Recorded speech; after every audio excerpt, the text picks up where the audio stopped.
Il déchire et il ment, pauvre serment. Il fait souffrir tous les amants qui n'ont pas su tourner la page. Amour, amour.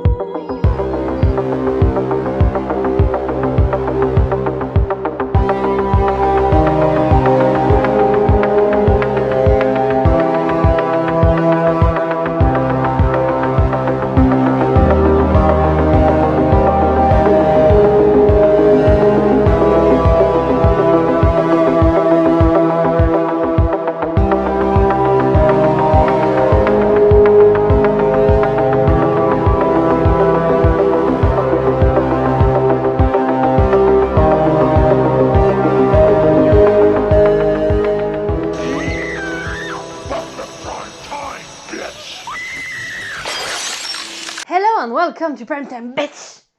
Mais que serait Halloween sans un bon film en noir et blanc, un classique de l'horreur? Aujourd'hui, je vais vous parler de House on Haunted Hill, ou La Nuit de tous les mystères en français. Le film favori de Cassandra Peterson, Madame Elvira, Mistress of the Dark. La Nuit de tous les mystères est un film idéal pour Halloween, un film mystérieux qui s'inclut dans un registre proche de films tels que 13 fantômes ou encore The Old Dark House. Dans quelques minutes, je vous montrerai la seule maison hantée qui soit au monde. Elle date d'à peu près un siècle et durant ce temps, 7 personnes, y compris mon frère, moururent assassinées.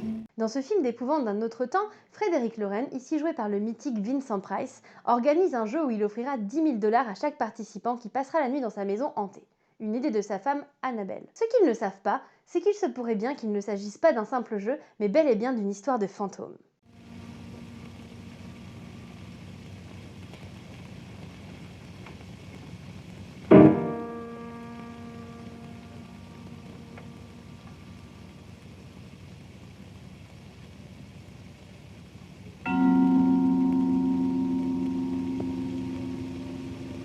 La Nuit de tous les mystères nous guide dans les recoins de la maison, histoire de nous faire découvrir les histoires glauques de meurtres qui se sont déroulées dans la demeure. D'ailleurs, selon notre guide, toutes les pièces ont connu un crime horrible, le tout avec une musique horrifique par excellence, avec de nombreuses apparitions de fantômes. Le long métrage de William Castle prend même des airs de murder party parsemés de fantômes. Et si le titre du film de William Castle sorti en 1959 vous rappelle vaguement quelque chose, c'est normal puisqu'en 1999, il connaîtra un remake, avec notamment Famke Janssen à l'affiche.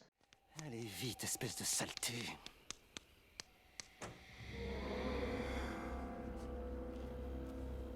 Et voilà, c'est mieux, non?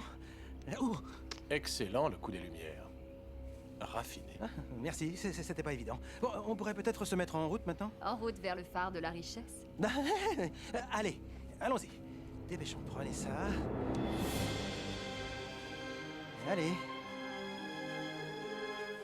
Un remake Saw 2000 que j'aime aussi beaucoup, même s'il est un peu trop too much. Mais on est quand même sur un film de maison hantée assez sympa. Bon, petit bémol sur la version de 59, le réalisateur aurait tout de même pu aller un peu mollo sur le cri des actrices, un peu too much quand même. Aujourd'hui, le film est tombé par accident dans le domaine public, mais il a eu une multitude de mauvaises éditions, malheureusement. On attend toujours une édition Blu-ray en France alors qu'il existe bel et bien un master HD du film. Enfin, embarqué dans cette murder party aux airs de maison hantée, avec un Vincent Price au sommet de son charisme en hôte machiavélique.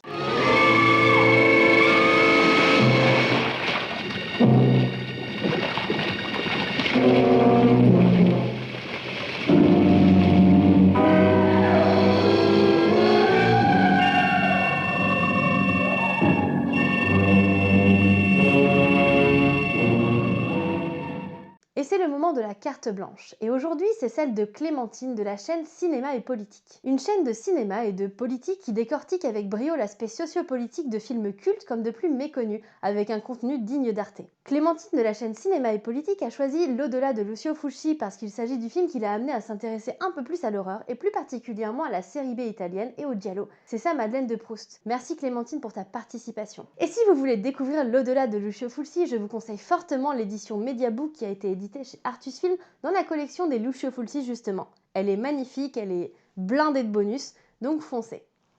Enfin, j'espère que la vidéo vous a plu et n'hésitez pas à me taguer avec le hashtag Welcome to Halloween Mood si vous visionnez House on Haunted Hill ou alors L'au-delà. Et à demain pour une nouvelle vidéo.